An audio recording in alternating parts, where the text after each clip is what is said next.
don't have to change you, but find the yes, you yes, that can handle it. yeah, because that's the thing, right? You wanna let's pretend like you have the goal that this is all I need, yeah, and you can't afford it. Unfortunately, you have to get your money up. yeah, right? yeah, exactly, Or find exactly, a way to do it. exactly. If you have when you reach the state in which you are now in a state of acceptance, that's an easy thing. Like you're like, okay, I don't have enough money for this thing. I need more money. How do I get more money? Okay, I guess I'm gonna have to work a couple extra hours to get more money. Or I could be the guy's like, yo, you got extra dollar and scoop it up off the like I know some guys who've been able to do that. Because like one thing you said that was a very good point is when you were saying you like to ask people like, what are you trying to do, right? Yeah, I remember going back to Buddhism. You got the book right here. Yeah. There's this, I forgot what Buddhist guru it was, but he used to ask his disciples a simple question: what is this moment lacking, right? Because it forces you to think about the present moment immediately. And then like often, like if we were to say, what is this moment lacking?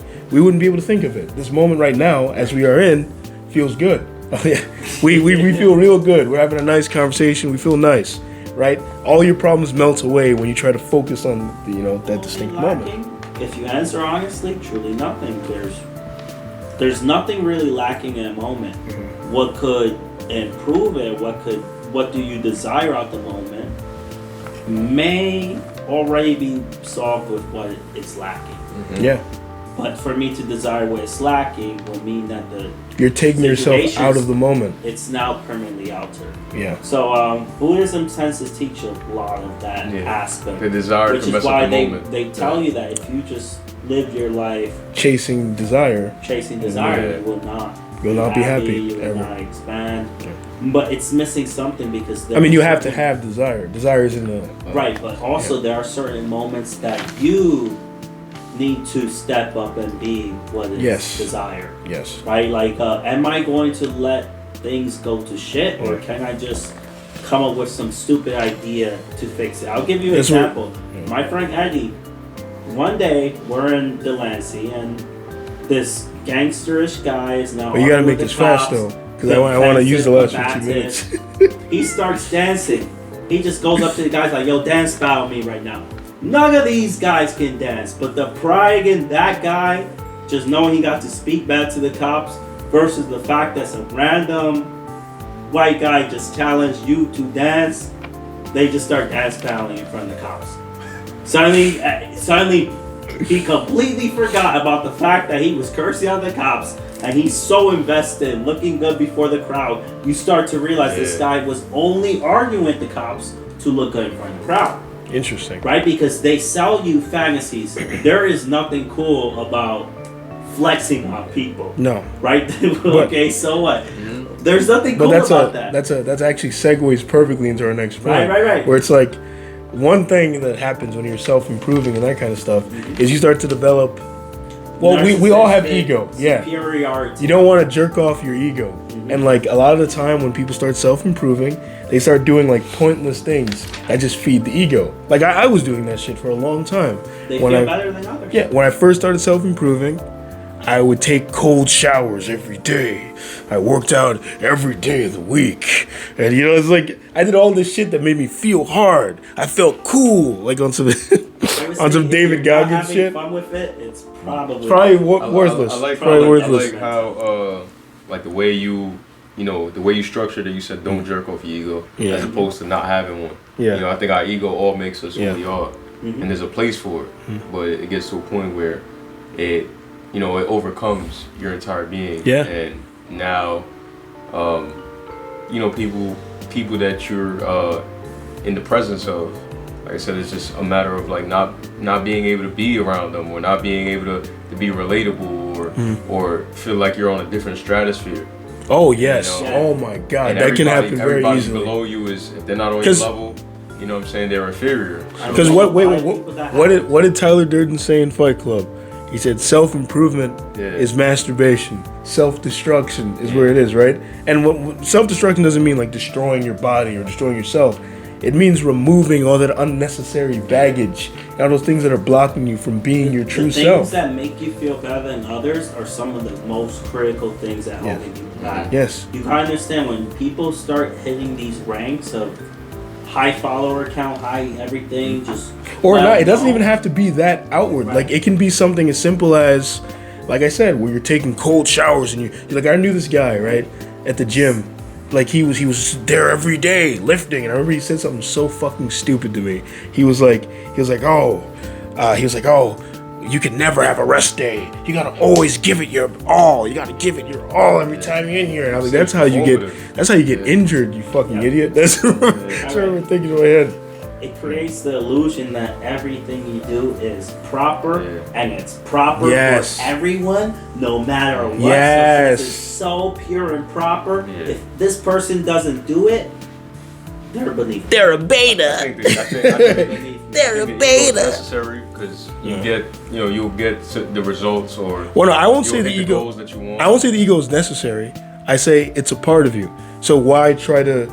Like, I hate when people try to act like you just need to reject things that are naturally a part of you. Ego is a part of you. Desire is a part of you. But that's what I mean by it being necessary. Is like you have it in place. But you have to learn how to manage it. Yes. That's all it is. You have to learn how. Okay, maybe somebody else, their lifestyle is completely different. Like you said, the guy that is out in the forest chopping wood, like he has no fucking interest or desire in going to the gym. That's not what he does. You know, like he's from a different point of life, and you being the person that you are and what you decide to do with your life and going to the gym every day and taking that seriously, being able to have a conversation with that person, being able to respect their life decisions and not try to impose your own. Imposing is a result of expansion of ego. But that doesn't mean that you don't give it as much as you can in the gym and you stop what you're doing. But you do what you do, and when you see somebody that maybe they live their life not in accordance to the way that you live it, it might be a way that they choose to do things. It might just make them happy. It might just make them happy. That's what so we you forget. just respect that. There's nothing wrong with being happy. There's nothing wrong with being happy. I'm not gonna be here to tout any sort of like if your happiness is not hurting yourself or other people, then what the fuck do I have to say? Right? And hurt is not necessarily harm, right? We view there are things that make people uncomfortable. There are things that make people question, and there are things that make people feel certain things. But to make someone feel is not a deliberate form of harm. And people who are operating wrong, for some reason, their situations just end up embarrassing themselves. Right? Like you got to picture. As long as you're calm, like they do all the work for you. Other times, if you get to that point where like you're doing something righteous, the situation just seems to go in your favor. Yeah.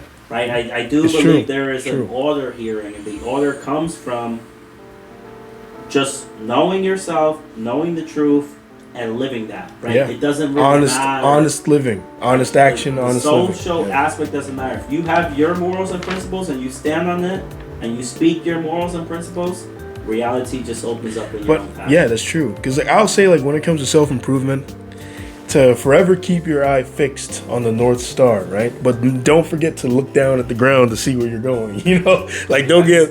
Yeah. Just like you're walking into your shoes. You open that little glass you look up and then you look back down. You're scrubbing your shoes in the bathtub. Like, remember to moderate, you know, to look back. Like, okay, does this really help me? It makes me feel good, but does it actually have a positive impact on my life and the people around me? Okay, then it's good for both of us. If it makes me feel good, but it doesn't do anything for my life or for people, then it must be worthless. Let me get rid of it. If it makes other people feel good, but it doesn't do anything for me or my life, stupid. Get rid of it. Like, just don't do that shit anymore, you know? Being able to be, it all, like I said, it goes back to the awareness part of it, because being able to understand that. Like, a lot of people don't have an understanding of, a lot of people are living for other people. Like, oh, this person told me to do this person do this. I guess it's the right thing to do. I guess it makes sense. Everybody's telling me to do this, but I don't internally, I don't feel good about it. And then the opposite, they doing things for themselves, they only living for themselves, they go to work, they make money, and it's all about them, me. And everybody, and as you see, they alienated everybody in their life. Nobody want to be around them. So you have those both sides of the spectrum where you have to be able to manage that and know that the things that you are doing, how they affect people, the people that are close to you, the How people it that you care about. How it affects your How do quality you- of yeah, life. How do you affect your quality of life? Do you care about the people around you? Do you care about how they feel? Does that matter to you? Is that important? Do they have an importance in your life? And being able to navigate through that and be conscious of that is going to be the key to it. I'll use this as a way